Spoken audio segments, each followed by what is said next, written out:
Hello friends, welcome to NV learning platform. चलिए, तो आज हम चैप्टर शुरू कर रहे हैं। मैंने सोचा था कि हर चैप्टर का दो करूंगी, बट टाइम नहीं है, तो इसके हिसाब से आज मैं शुरू कर रही हूँ। ये क्या बोलते हैं, ये चैप्टर नंबर 3 ह्यूमन फिजियोलॉजी का फ्लूइड है, जो है आपका बॉडी फ्लूइड एंड सर्कुलेशन। ठीक है, सबसे पहले मैं क्या कर दूंगी, सब चैप्टर का 10-10 क्वेश्चन करा देती हूँ। उसके बाद टाइम बचेगा तो फिर मैं क्या करूंगी, एक मैराथन कराऊंगी जो पूरा ह्यूमन फिजियोलॉजी का सारे क्वेश्चन एक साथ, जिसमें आप याद रखिएगा इसमें जो क्वेश्चन आए हैं वो उसमें नहीं आएगा। ठीक है, चलिए डन।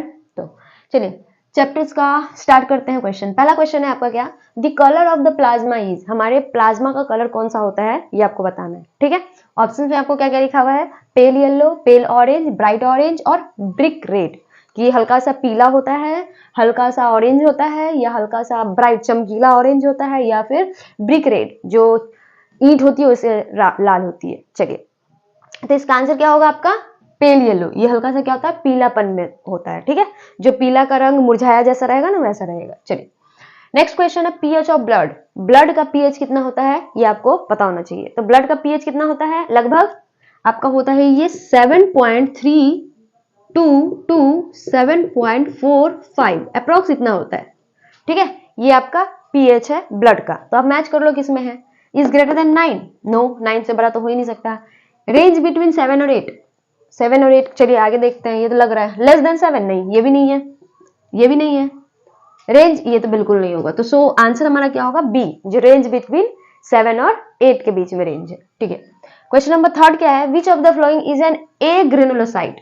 ए ग्रेनुलोसाइट कौन सा है, देखिए दो तरीके से हमारे ब्लड्स को बांटा गया है, ग्रेनुलोसाइट्स में और एक डब्ल्यूबीसी को दो तरीके में बांटा गया है, एक ग्रेनुलोसाइट्स और ए ग्रेनुलोसाइट्स, दो में। तो आपसे ढूंढना है इसमें से कि ए ग्रेनुलोसाइट्स कौन सा है। देखो, बेसोफिल ग्रेनुलोसाइट है, न्यूट्रोफिल भी ग्रेनुलोसाइट्स है, ये lymphocyte is a granulocyte. A granulocyte में दो होता है, एक होता है लिम्फोसाइट और दूसरा होता है आपका मोनोसाइट।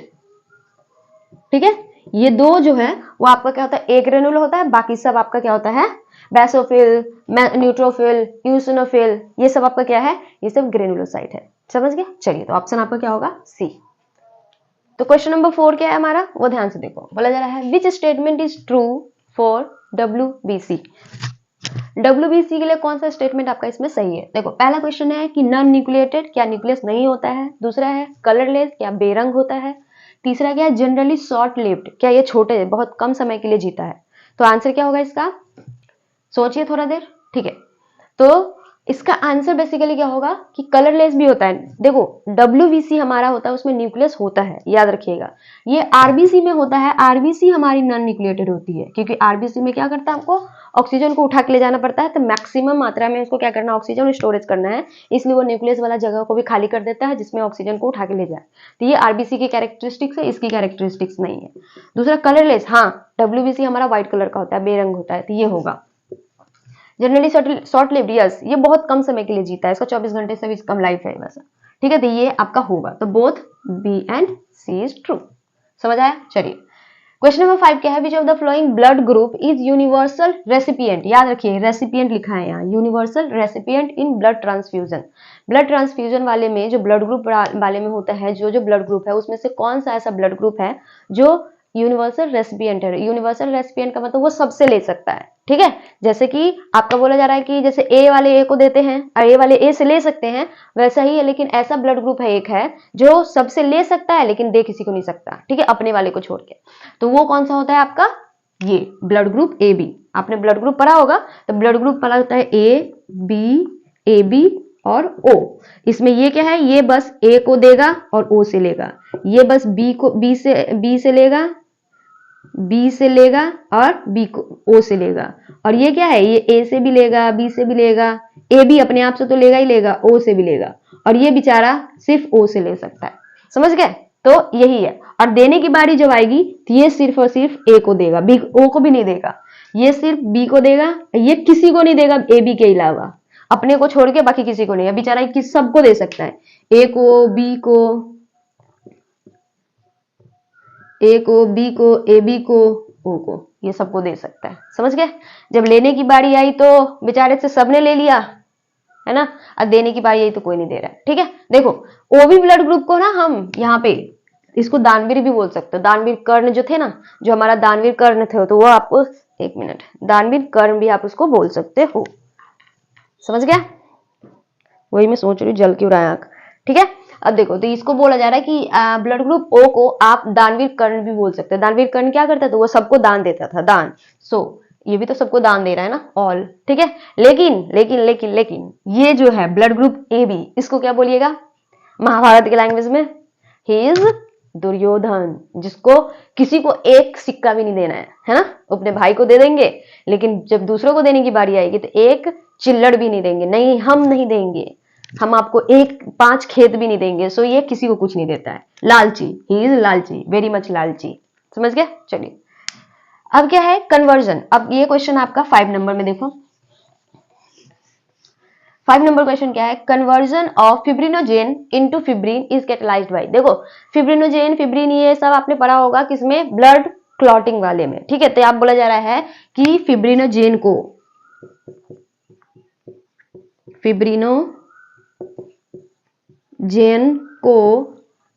फिब्रिन में कौन कन्वर्ट करता है? ये कन्वर्ट करने जरूरी क्यों है? क्योंकि ये इनएक्टिव फॉर्म है। क्या है ये? इनएक्टिव फॉर्म है, इसका कोई भी अस्तित्व नहीं है, ये खाली ऐसे ही रखा हुआ है। जब तक इसको एक्टिव नहीं करोगे तब तक इसका कोई फंक्शंस नहीं करेगा। ये इनएक्टिव फॉर्म है, हमको हर हाल में इसको एक्टिव में बनानी पड़ेगी। समझ गए? इसीलिए तो ये करता है आपको थ्रोम्बिन। ये कौन करता है? आपका थ्रोम्बिन करता है।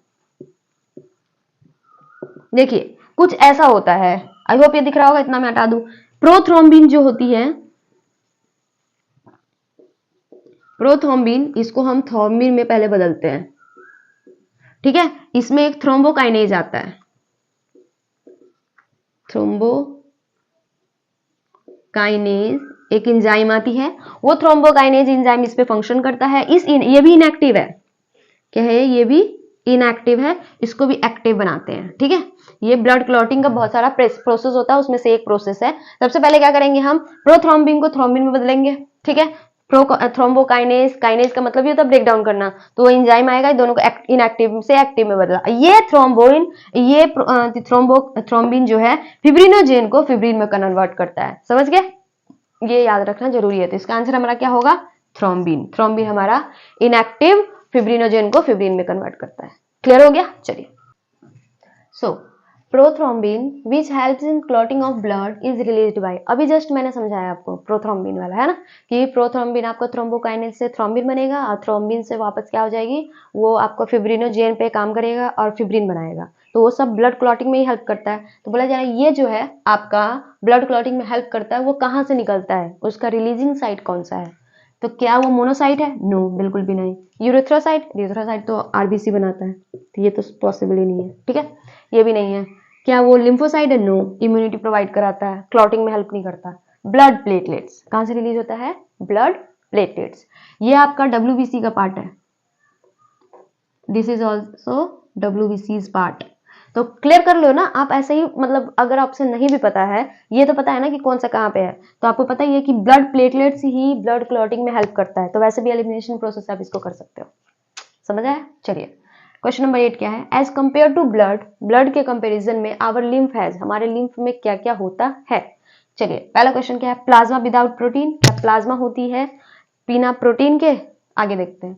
मोर डब्ल्यूबीसी नो आरबीसी, क्या बहुत सारा डब्ल्यूबीसी होता है, आरबीसी कुछ नहीं होती उसमें।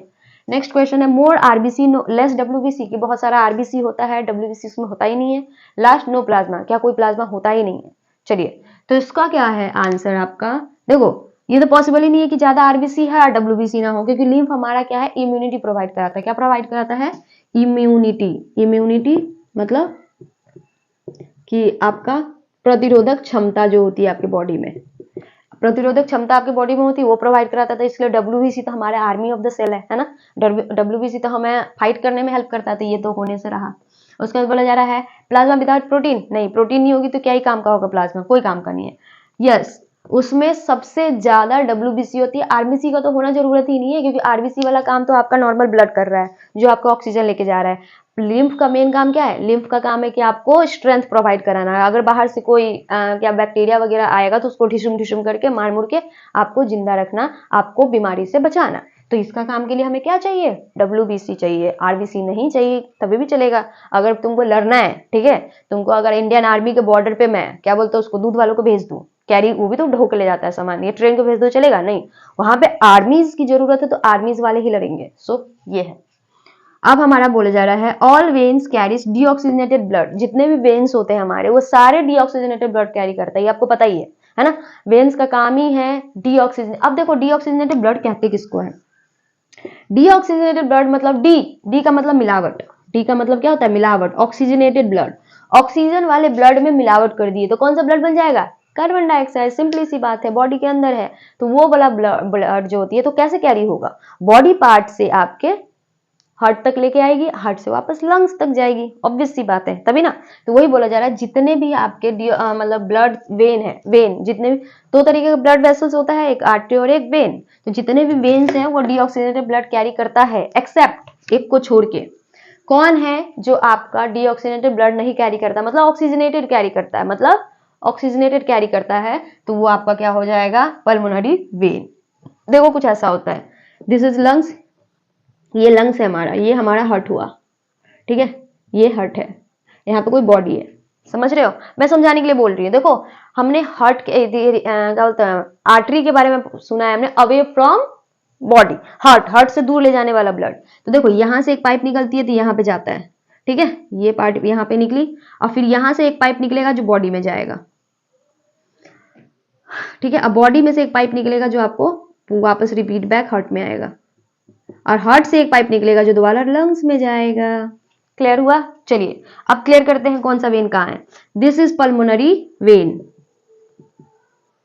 पल्मोनरी वेन, ठीक है, कि वेन का मतलब होता है जो हार्ट के पास जो भी क्या वेन ब्लड वेसल्स हार्ट के पास आता है ना उसको वेन्स कहते हैं। तो ये पल्मोनरी वेन है, लेकिन ये ऑक्सीजनेटेड ब्लड लेके जाता है क्योंकि लंग्स में से आ रहा है, लंग्स में साफ खून होता है तो ऑक्सीजन रिच खून ना हुआ, जो ऑक्सीजन हुआ तो लंग्स में से ऑक्सीजन लेके आया यहाँ पे, तो ये ऑक्सीजनेटेड ब्लड लेके जाता है। क्या चीज लेके आता है, ऑक्सीजनेटेड ब्लड, ठीक है। अब वहां से ये अयोटा है जो आपका मतलब क्या बोलते हैं आर्टरीज का पार्ट है बड़ा वाला, तो वो पूरा बॉडी में लेके आएगा, फिर बॉडी में ऑक्सीजन वाला खून दे देगा और कार्बन डाइऑक्साइड ढो के वापस ले जाएगा, तो इसको कहते हैं वेना कावा। जो सबसे बड़ा वेन का पार्ट होता है ना, वेन का नली, उसको वेना कावा कहते हैं। और ये है pulmonary vein,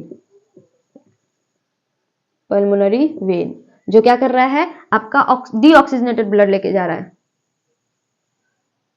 wait, pulmonary artery, pulmonary artery जो यहां से CO2 रिच ब्लड लेके जा रहा है, ये O2 रिच ब्लड था और ये CO2 रिच ब्लड लेके जा रहा है, ऐसा कुछ फंक्शंस होता है। तो आपसे यही पूछ रहा है कि ये जितने भी वेन्स है सारे ये इसमें क्या था, इसमें CO2 है, ये CO2 रिच ब्लड लेके जाता है, CO2 रिच ब्लड, और ये O2 रिच ब्लड। देखो अब क्लियर कर लो, ठीक है, जितने भी वेन्स होते हैं सारे CO2 मतलब वाला ब्लड लेके जाता है हार्ट की तरफ, जितने भी ब्लड बॉडी का जितने भी वेन्स होता है, लेकिन एक को छोड़ के, तो कौन है, एक पल्मोनरी वेन है जो आपको ऑक्सीजन रिच ब्लड ला रहा है। कौन सा ब्लड ला रहा है, ऑक्सीजन रिच ब्लड। क्लियर हुआ, सो आंसर हमारा ये होगा। क्लियर हो गया, आई होप अब उसको डबल सर्कुलेशन भी आपको समझ आ गया होगा, ठीक है। चलिए सो हमारा 9 क्वेश्चन हो गया, मैं 1-2 क्वेश्चन और करा देती हूँ, फिर हम उसके बाद इसका हम हैप्पी एंडिंग करेंगे। This is the last question of our topic, ये आज हमारे टॉपिक का क्या है, लास्ट क्वेश्चन है, ठीक है। क्वेश्चन पढ़ो, विच of the following is true for lymph, lymph के लिए सही कौन सा है इसमें से, ट्रू इसमें से कौन सा है, लिम्फ के लिए सही कौन सा है। सो नीचे पढ़ते हैं, WBC प्लस सीरम, क्या WBC प्लस सीरम बराबर लिम्फ हो जाता है। नेक्स्ट पे देखते हैं, ब्लड में से अगर हमने RBC और कुछ प्रोटीन को माइनस कर दिया तो यह क्या लिम्फ बन जाएगा। नेक्स्ट देखते हैं, RBC plus WBC plus lymph, अभी मैंने पढ़ा था कि इसमें RBC बिल्कुल नहीं होता, तो ये तो गलत हो गया, ये भी आपका गलत हो गया। चलिए अब इस दोनों में से एक सही हो सकता है, ठीक है। इसने लिखा है WBC plus serum is equal to क्या बोलते हैं आपको लिम्फ होना चाहिए। दूसरा में लिखा है ब्लड में से RBC और सम प्रोटीन, देखिए ब्लड में आपको बहुत कुछ होता है, ठीक है, उसमें से अगर मैंने सिर्फ और सिर्फ RBC घटा दिया और कुछ प्रोटीन स्पेसिफिक प्रोटीन घटा दिया तो ये क्या बोलते हैं आपको सीरम हो सकता है, बिकॉज सीरम में कुछ क्वांटिटी में प्लेटलेट्स भी काउंट होते हैं। So this is the best options, इस दोनों में से मैंने एलिमिनेट किया है, उसमें से बेस्ट जो लगेगा उसको चूज करेंगे। समझ गया। सो आज का टॉपिक हम यहीं पे खत्म करते हैं। आज हमारा ब्लड फ्लू वाला चैप्टर का ब्लड फ्लूइड का 10 क्वेश्चंस मैंने कर लिए PYQ। और हम क्या करेंगे, कल नेक्स्ट करेंगे। सबका मैं 10-10 पहले करके देख रही हूँ, उसके बाद अगर आपको वीडियोस अच्छे लगेंगे तो फिर मैं क्या करूंगी, क्योंकि मुझे अब क्या करना है ना कि न्यू बैचेस के लिए अब वापस से रिपीट बैक में क्वेश्चंस भी लाने हैं, बहुत सारा सिलेबस भी स्टार्ट करानी है, ठीक है। क्योंकि आपके पास टाइम है नहीं, मैं लेक्चर नहीं पढ़ा सकती आपको, ठीक है। तो जिसने चैनल को सब्सक्राइब नहीं किया है कर दीजिए सब्सक्राइब, फॉलो भी कर लो, शेयर भी कर दो दोस्तों के साथ। और लास्ट में है अच्छे से प्रिपेयर कीजिएगा। ये मंथ जो होता है ना, मैंने खुद किया है इसलिए मैं बता रही हूँ, ये मंथ जो होता है ना लास्ट वाला, इसमें बच्चा अगर आप क्या बोलते हैं डिस्ट्रैक्ट हुए तो आपका गया। अगर आप डिस्ट्रैक्ट और ये अटेंसिव रहना, यही बहुत इंपॉर्टेंट होती है। अभी के मतलब जो 1 मंथ है उसमें आपको किस किस चीज पे फोकस करनी है वो मैं अभी थोड़ा सा बता दे रही हूँ। पहला तो सबसे इंपॉर्टेंट आपको हेल्थ पे प्रायोरिटी है कि आपको इंपॉर्टेंट है, आपको ध्यान देना कि अभी के मौसम में आपको बीमार ना पड़ो, क्योंकि अभी बीमार पड़ोगे तो आपके बहुत ज्यादा एग्जाम पे भी प्रेशर पड़ेगा, माइंड पे भी प्रेशर पड़ेगा और एग्जाम इससे अफेक्ट हो सकती है। फूड पे कि अच्छा अच्छा खाना खाइए, जंक फूड वगैरह पे फोकस ना करो, ये सब करोगे तो बहुत ज्यादा समस्या हो जाएगी। इस पे थोड़ा सा कॉन्सेंट्रेट करके रखना कि हेल्थ पे ध्यान देना कि अच्छा से अभी तबियत, क्योंकि अभी मौसम भी बहुत चेंज हो रहा है तो बहुत बीमार होने के चांसेस है, तो उस पर ध्यान देना। खाना ध्यान देना कि हाँ हम जो भी खा रहे हैं जंक फूड वगैरह नहीं खा रहे, ये सब बहुत प्रॉब्लम हो जाती है। और डिसिप्लिन तो रहना ही होगा आपको, ये लास्ट वाला जो है ना, क्योंकि अभी जो आप रिवाइज कर रहे हो करते रहिए, नहीं तो रिवाइज नहीं करिएगा तो फिर क्या हो जाता है ना, लास्ट में एक ही मंथ है बहुत ज्यादा प्रॉब्लम हो जाती है। 3 तारीख को तो एग्जाम ही होना है आपका, समझ गए। तो ये तीनों चीज पे और भी ज्यादा चीज है, लेकिन मेन इंपॉर्टेंट इस पे कंसिस्टेंट रहिए, रोज थोड़ा थोड़ा थोड़ा थोड़ा पढ़िए, स्ट्रेस नहीं लेनी उतनी, जितना पढ़ लिया उसी में थोड़ा थोड़ा पढ़ो, लेकिन लास्ट स्टेज पे अगर स्ट्रेस लोगे ना तो ये बहुत ही ज्यादा मुसीबत कर देगी, समझ गए। All the very best. अभी 1 महीना है, 1 महीना में अच्छे से पढ़ेंगे तो हम काफी अच्छा कर सकते हैं। अगर आप कंसिस्टेंट होकर पढ़ोगे तो अगर आप 5 नंबर मतलब मान लो कि 720 में से अगर आप 300 भी लाने वाले हो ना तो थोड़ा 50 मार्क्स तो तुम्हारा एवरेज ऊपर बढ़ ही जाएंगे। अगर कंसिस्टेंट रहोगे तो कॉन्सेंट्रेट रहिए, पढ़िए और हेल्थ का ध्यान दीजिए। ओके, टाटा।